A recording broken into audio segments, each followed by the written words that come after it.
Welcome to the Emporium Outdoors. My name is Michael and it's a bit of an off-topic video today. I'm doing a bit of yard work. I picked up this wood chipper from Princess Auto. It was actually on sale when I picked it up. It was $7.99, so it was $200 off, and I picked it up for my wife's birthday. So what every guy realizes is when you buy something for your wife that she expects you to use it whenever she wants, and so I'm basically just giving her free labor to do all the brush work in the yard, and I can't now refuse. A couple of years ago my wife bought me a tile cutter, a very nice one, so every time tiling comes up she expects me to get that tiler out with no excuses and just get the job done. So it's a bit of a double-edged sword. So getting back to the chipper, this is a 6.5 horsepower chipper by a company called DK2, and it's the OPC513 model. So this chipper can handle up to 3 inches of wood diameter, and what I'm actually chipping up here is caraganas. I've got a half-acre lot and I've got trees on 3 sides, so I've done a lot of cutting down of these caraganas, and it thought it was a good idea to chip them rather than just take them across to the dump. However, I did take some of them to the recycle, to the dump, because it was just too much capacity and it would take me too long to actually do it all, and I didn't know what I would do with all the chips. However, I do have a genuine question at the end of this video, so stick around and maybe you can help me out. So the chips that came through were very good quality. They seem to have chipped up pretty good, no problems there. So I ended up using about 4 tanks of gas through the chipper, and it ran for about an hour per tank, somewhere around there I think. But it was very efficient. The only time I had any problems with chips jamming was A, using the bag, which I don't recommend, and also the outshoot, having that flap to redirect the chips down, tend to kind of just bind up in there. It's very easy to clean. You just shut down the engine obviously, but you can just fish out the blockage with my hand, so it was pretty easy, didn't have to disassemble anything. Overall I had maybe 3 incidences where I had to clear it, but that was it in almost 4 tanks of fuel. So just to show you one side that went through the chipper, I did this entire line of caraganas that all went through, apart from maybe 5 or 6 branches that I cut off that were over that 3-inch capacity, and I did actually take those to the dump.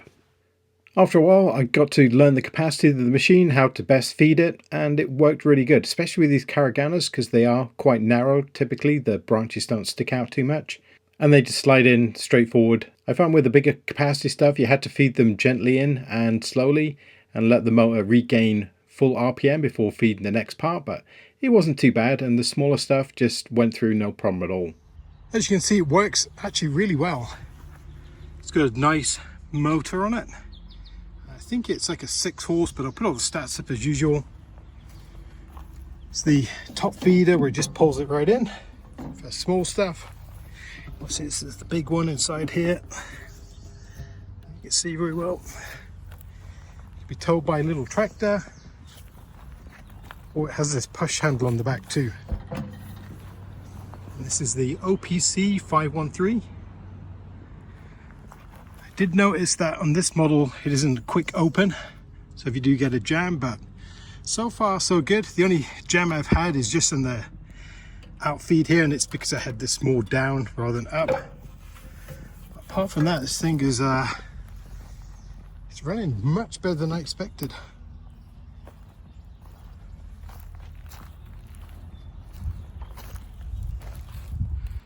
Not much to set it up either.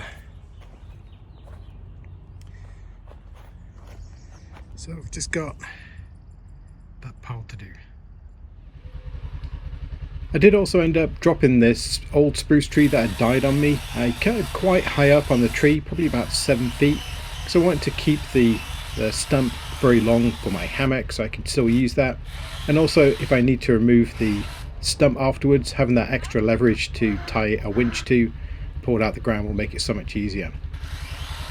Just using a small DeWalt electric 12-inch bar, I did a great job getting through this tree, and I de-limbed the whole thing as well and bucked it up as well for extra firewood, which will come in very, very handy this year.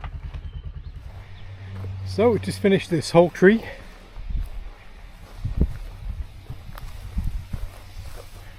Plus some of these trees. leave that a little bit long for my hammock, and then I can easily pull the stump when it's tall. But this thing is a beast. How big this pile is now. So I'm going to put that in all my paths that run around the property. It's going to be a nice natural mulch. And yeah, it's doing good. Notice this little flap start to rip. It's the only thing I've noticed, and I'm pretty close to my 4th tank of gas. So pretty good. So getting back to the question I had in the beginning, has anyone tried taking these wood chips and compressing them with some sort of maybe wax mixture in order to make long burn logs? Let me know in the comments if you have. It's something that I might try and do with all these chips, because that would be a great use to have extra long burning logs for when I'm out camping. So yeah, hopefully that might be a thing. And until next time, take care. And as always, thank you very much for watching. If you like my videos, leave me a comment, maybe a thumbs up, and don't forget to subscribe.